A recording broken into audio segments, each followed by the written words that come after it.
There is a locomotive engineer sitting in a cab somewhere in Kansas right now who has not been able to hear his grandchildren clearly in 3 years, and the ringing in his ears that started sometime around his 15th year on the railroad has become so constant and so impossibly loud that he cannot remember what silence sounds like anymore. And when he finally retires in 18 months and tries to file a claim for the hearing loss, that 27 years of locomotive horns and diesel engines and coupling impacts and brake squeals have carved into his auditory system one shift at a time. The railroad is going to tell him that they need him to prove it was their fault and not something that happened to him somewhere else during the past 3 decades of his life.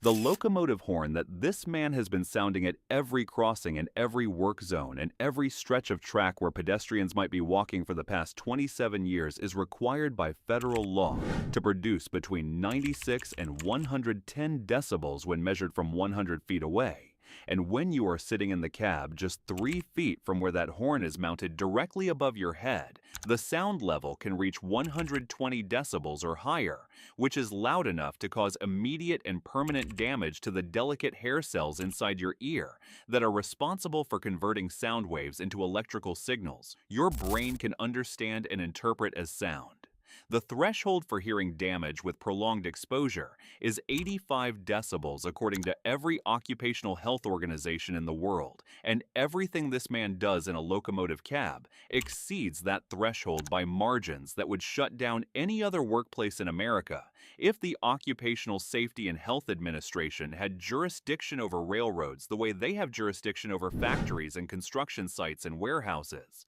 But railroad workers are not covered by the workers' compensation systems that protect almost every other employee in this country from the consequences of workplace injuries, and that is where the trap begins, that ensures most of them will never see a dime for the hearing they lose over careers that last decades. Instead of workers' compensation, which operates on a no-fault basis, meaning you get compensated simply because you were injured on the job without having to prove anyone did anything wrong, railroad workers fall under something called the Federal Employers' Liability Act, which was passed in 1908 and which requires them to prove that the railroad was negligent and that the railroad's negligence was the cause of their injury before they can collect anything at all for the damage that has been done to their bodies. Proving negligence for a hearing loss that developed gradually over 27 years while you were exposed to dozens of different noise sources in hundreds of different locations across thousands of shifts is almost impossible to do with the kind of certainty that a courtroom requires.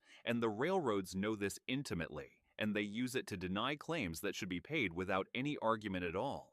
They will point to the fact that you went to a rock concert 15 years ago, or that you fired a shotgun while hunting with your father when you were in your 20s, or that you mowed your lawn every summer without wearing the kind of hearing protection that they never provided you inside the locomotive cab. And they will argue that any of those activities could have caused the hearing loss you are claiming, and therefore, it is not their responsibility to compensate you for damage that might have happened somewhere else. Even though you spent 40 hours a week for 27 consecutive years sitting next to diesel engines and locomotive horns that produce noise levels that would be immediately illegal in any other industry in America. The statute of limitations makes everything worse because you only have 3 years from the date of your injury to file a claim under federal law, and with hearing loss that develops slowly and silently over decades, the question of when the injury actually occurred becomes impossible to answer in any meaningful way that satisfies the legal requirements.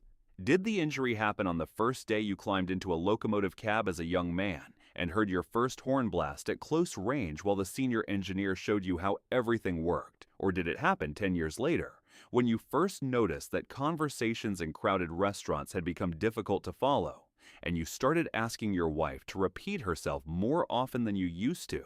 Or did it happen last month, when an audiologist showed you a chart that documented in cold clinical detail just how much of your hearing has disappeared since you started working for the railroad? The law says you have 3 years from the date you discovered your injury and its connection to your work, but the railroads will argue endlessly about when you should have discovered it, and whether you waited too long to file your claim, and whether the clock started running long before you even realized you had a problem worth claiming.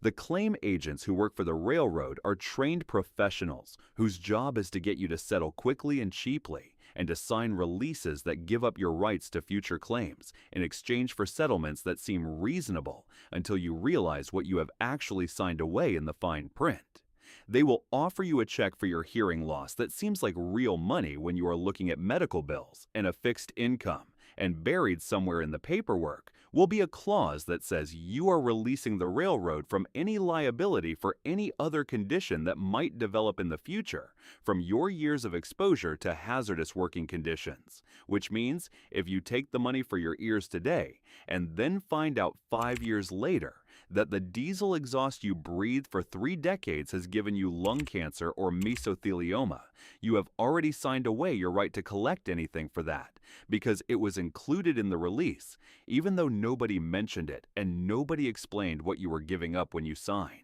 Railroad workers have been suffering hearing loss from the constant, unrelenting noise of their jobs since the Industrial Revolution, when the condition was first identified and studied and given the name Boilermaker's disease after the workers who built the steam engines that powered transportation and production across the country in that era. And a German physician named Robert Koch predicted in 1910 that one day humanity would have to fight noise as fiercely as cholera and the plague because he could already see what it was doing to the workers of his era who had no protection and no recourse. And here we are more than a century later, and noise-induced hearing loss is still one of the most common occupational diseases in America, and railroad workers are still losing their hearing in numbers that dwarf almost every other industry, and most of them are still getting nothing in return, because the legal system that governs their claims was designed more than 100 years ago by railroads that had enough political power to ensure that any compensation for their workers would require proving fault rather than simply acknowledging the obvious fact that spending a career next to 120 decibel horns is going to destroy your hearing,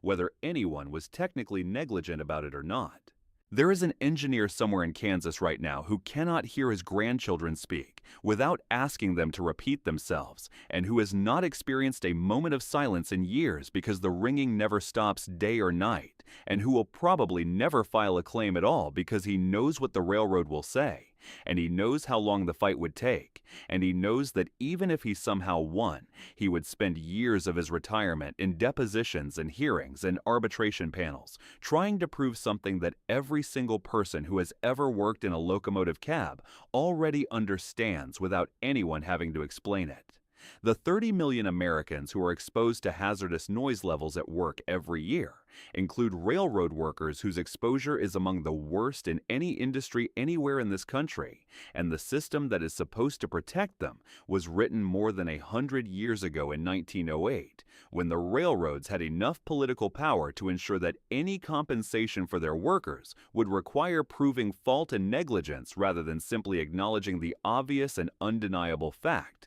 that spending an entire career next to 120 decibel horns is going to destroy your hearing, whether anyone was technically negligent about providing proper protection or not.